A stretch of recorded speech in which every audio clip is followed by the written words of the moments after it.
Sama live kali ini akan menceritakan awal mula. Kayaknya ini nih gara-gara kejadian ini makanya gue kalau ngeliat muka Farhan tuh kayak bawaannya gede aja gitu. Ya nggak tahu Farhan siapa, Farhan tuh abang gue. Jadi ini berawal dari waktu kecil, waktu gue SD. Emak gue ini sangat-sangat ambisius orangnya.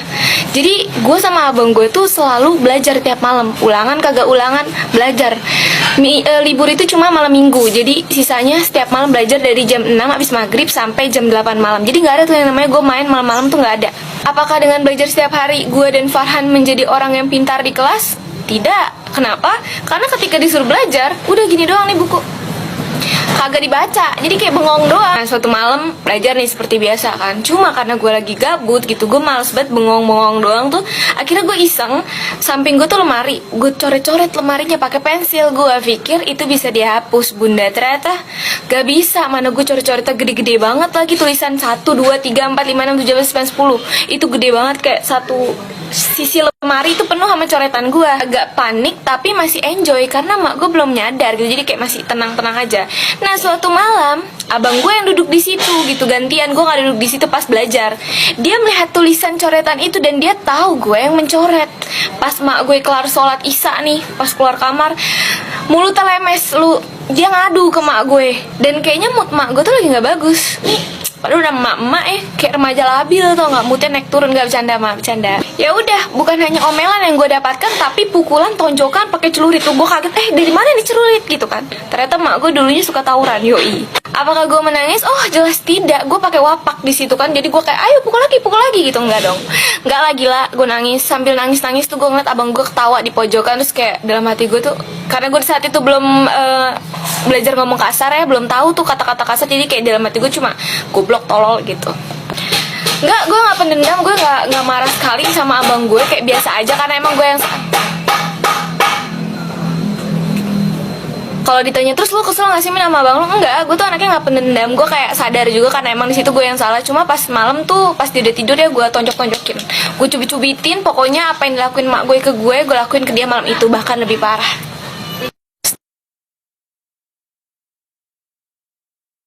Jadi dulu tuh waktu gue SMP, gue tuh lumayan sering pergi berdua sama mak gue. Jadi paling sering sebenarnya ke mall. Nah, suatu hari ini mak gue minta temenin untuk ke klinik kecantikan.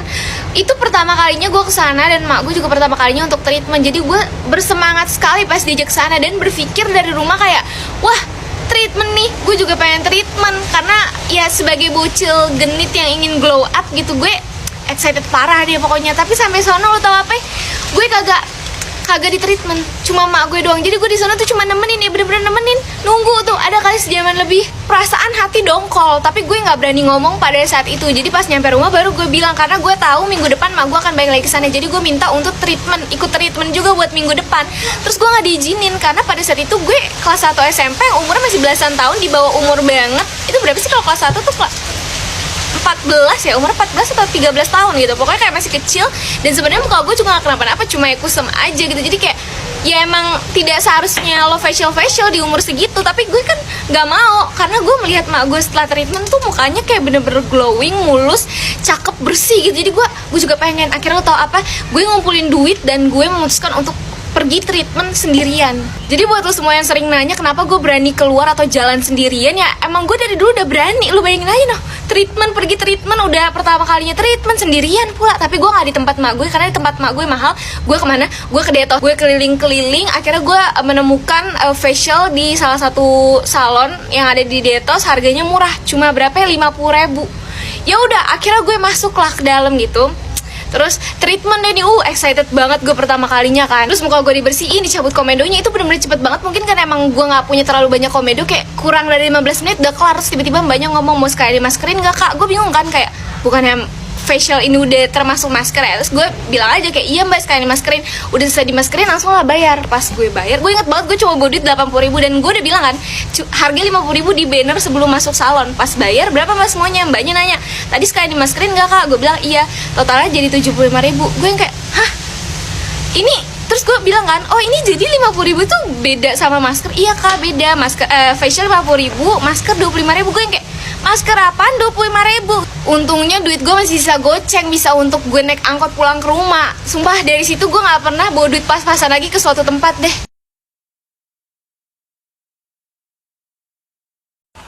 Nah abis itu gue kesel banget dong, gue tambah kesel karena yang salah anaknya kagak minta maaf, terus gue yang kena labrak. Udah gitu di hadapan teman-teman gue sekelas, kayak anjir malu banget. Gue gedek banget. Nah pas istirahat, ya BTW ada yang komen juga kayak, abis itu pasti lu yang dijauhin sama teman-teman lu. Enggak, teman-teman gue masih tetap ke arah gue dibanding si kaktus ini. Nah pas istirahat kita main nih, gue sama teman-teman gue, kagak ada si kaktus, kagak diajak soalnya. Nah lagi main petak umpet, tiba-tiba si kaktus ini akhirnya nyamperin gue dan minta maaf. Mungkin dia sudah merenungkan diri gitu, karena kayak udah ngebawa emaknya ngelabrak gue, tetap dijauhin sama temen-temennya gitu. Jadi akhirnya dia minta maaf. Terus ya udah, karena gue anaknya pemalu, baik hati dan tidak sombong, terbuka lapang dada. Apa yang terbuka? Maksudnya hati gue luas gitu, nggak bercanda.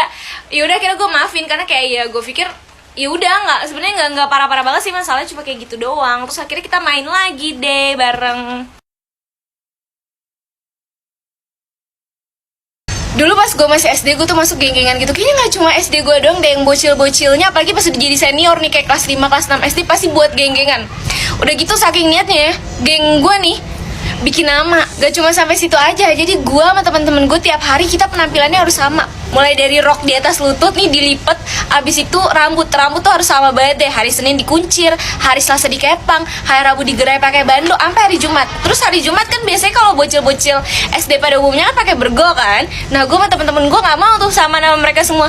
Kita pakai kerudung segitiga. Yang gue ini nggak ada nama ketua, cuma ada satu orang yang kalau ngomong kagak ada yang berani ngebantah. Itu tuh yang tadi tuh yang kayak Senin Selasa harus rambutnya diapain, itu tuh dia nentuin. Jadi kita semuanya nggak ada yang berani ngebantah. Jadi pas dia ngomong, oke besok kita kepang ya, kepang 2, terus kayak oh iya ayo, nggak ada yang berani bantai karena pada takut semua sama dia. Nah suatu hari ada salah satu teman gue yang nyeletuk kayak, kita bikin baju samaan ya, jadi kalau misalnya kita hari Minggu atau hari Sabtu main, kita punya baju samaan gitu. Terus kayak pada mau semua nih. Dan karena pas SD duit jajan dikit, dan harga baju kaos itu kan pasti puluhan ribu ya, nggak mungkin kita ngomong ke emak buat beli baju samaan geng-gengan, kan nggak mungkin. Jadi akhirnya kita memutuskan untuk ngumpulin duit nih tiap hari. Nah ngumpulin duitnya ini ke si orang yang kita takutin gitu. Dia nawarin diri deh kalau nggak salah, iya ke gua aja gitu. Ya udah akhirnya kita ngumpulin nih tiap hari kayak 1.000, 2.000 kayak gitu-gitu.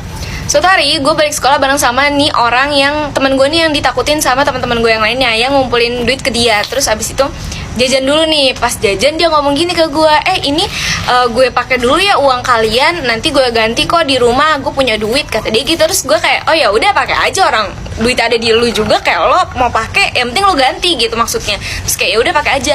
Dan itu gak cuma sekali, besokannya pas gue pulang bareng sama dia lagi, dia begitu lagi, dan seterusnya. Sering banget dia pakai uang gue sama teman-teman gue itu.